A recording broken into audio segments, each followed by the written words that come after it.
Here we touched 4 points. One is the angle of product development, diversification, reflect the skills.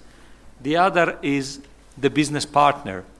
If you have to do trade, if you have to trade, you cannot trade with 25,000 different micro-entrepreneurs.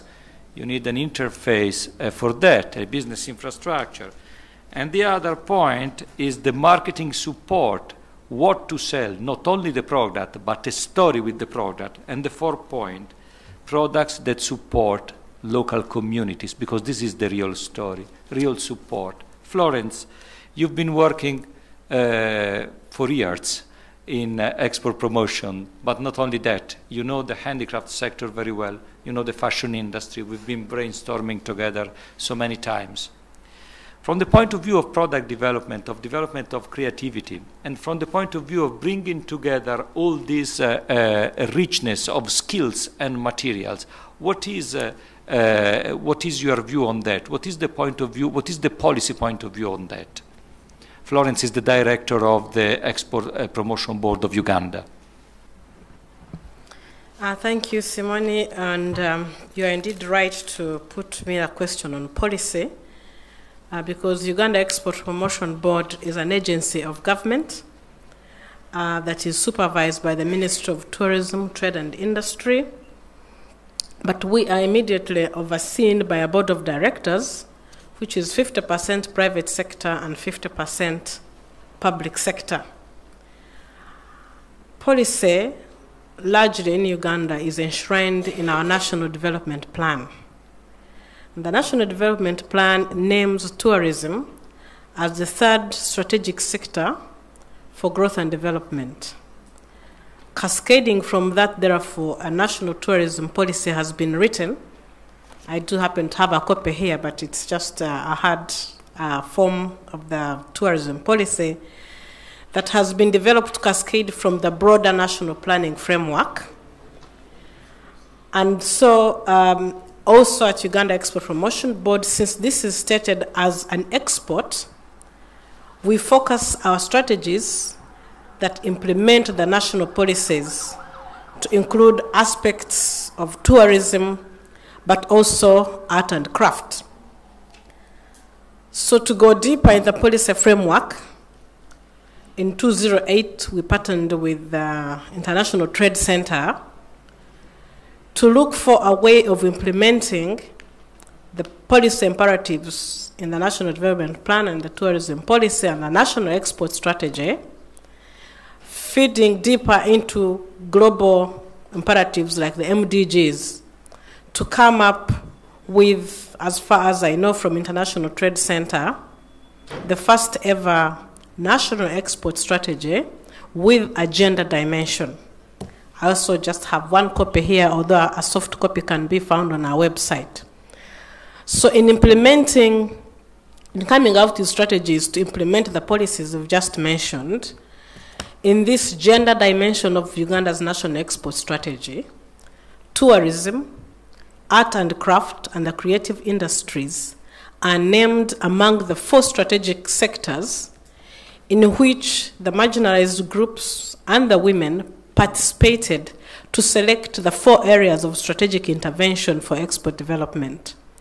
So in approaching International Trade Center to co-create with us this project, we were partly looking at implementing the strategies that are in this national export strategy, thereby picking on initiatives for art and craft, creative industries, and tourism.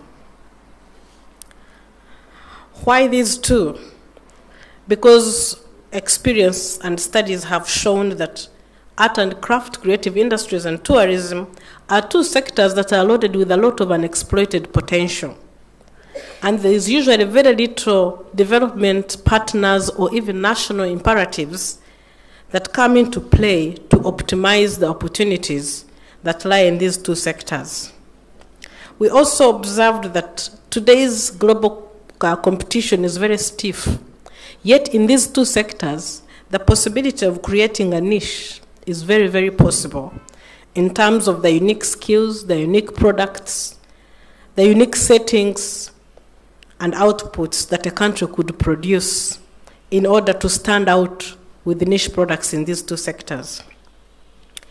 Again, feeding into things like MDGs and other broader planning frameworks, we noticed that these two sectors will somehow touch the marginalized societies and people, especially in rural areas, because art and craft and creative industries by their nature are easily original and cultural or traditional. And most tourism circuits actually span the countries. I think Baguma has about 4 or 5 tourism circuits that go around the country, and by the time you integrate these and mainstream them into tourism, you have had the opportunity to reach the marginalized communities. Again, these same two sectors from experience, especially when you add gender, we found that usually very short-term programs are designed for them that are short-lived, 6 months, touching the surface, short interventions. And in deciding to come up with this deeper, more long-term intervention in these two sectors, I summarize it by saying that we are looking for a tree and not just a flower. So I hope that by the time we finish making interventions of integrating these 3 sectors in a way, gender, art and craft, creative industry, and tourism, we should have roots deeply entrenched into the country, into the economies, and into the objectives that we are looking for. And of course, you've just mentioned the other multiplier benefits that have just emerged by themselves as we design this program, like ethical issues, like eco and environment issues, like the increased visibility. I'm sure it will be delightful to walk into an Italian supermarket and pick a T-shirt that has a story from Uganda that carries all the ethical and the eco-friendly factors that we are trying to incorporate. And what are we therefore looking for in looking to approach the likes of Simone and ITC? It's because we noticed that on our own, there are some challenges that we would not be able to surmount. Yes, the institution is supposed to be, by its mission and vision, responsible statutorily by mandate to facilitate the development, diversification, promotion, and coordination of all export-related activities. But in so doing, we have to look for strategic partners. And when you look at the work that we want to do, as you outlined on the screen, we need institutional support in areas, for instance, of design and product development. Simone, coming from Italy, seems to know all the designers out there. We want to see how we can get this modernity, incorporate it into our traditional skills, and see whether we cannot beat the competition in terms of being able to place a product on the market. Global competition, benchmarking, how can we get our traditional skills, our tourism, and benchmark it against international standards? Can a Ugandan creative artist or designer seamlessly go into Paris and open a shop and begin to produce? Do they have what it takes? How do we incorporate these standards into our own industry? And again, of course, the recapturing and the invigoration of our traditional skills. In the T-shirts that we've just sent, we have had skill impartation done by, say, bringing the marginalized communities of Karamojong or Maasai and their own beading skills and imparting them into this T-shirt that ends up in a European market.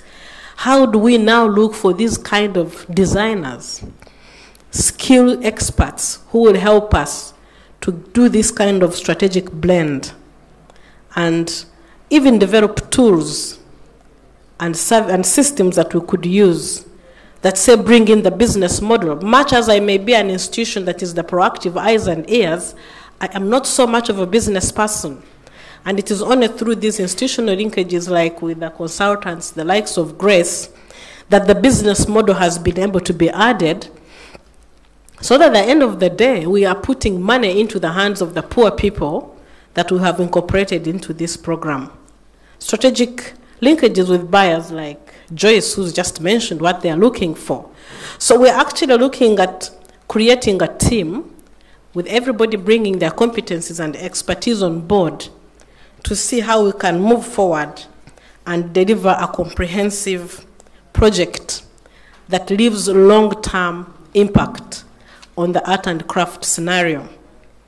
And of course, in the process, we notice that things like now beginning to change the mindset of people, thinking about, for example, the relevance of organic cotton. Why organic cotton? Why recycled paper? Why don't we just get some glass and do some bead? Why should we be at pains with some designer to work out a paper bead, a paper bowl? Recycling. I think Uganda was also one of the first countries to come up with craft items made out of used straws. Beautiful handbags, beautiful shoes, necklaces from used straws for drinking water. So as we begin to put together the ethics, the art and craft, the skills of the people, using the traditional mat making skills of some of the tribes in Uganda, we've been able to actually present and deliver what we think is going to be a unique project. I think from a policy perspective, from a national strategic perspective, from delivering the role of the public, because I think in the previous discussions we had this morning, we had Turkey emphasize the role of government, the role of the state, the partnerships that are needed. I think this could also easily fit into that kind of mold. And I want to believe that I've responded to your suggestions. You did mention something about the environment. I think you touched everything also, yes. the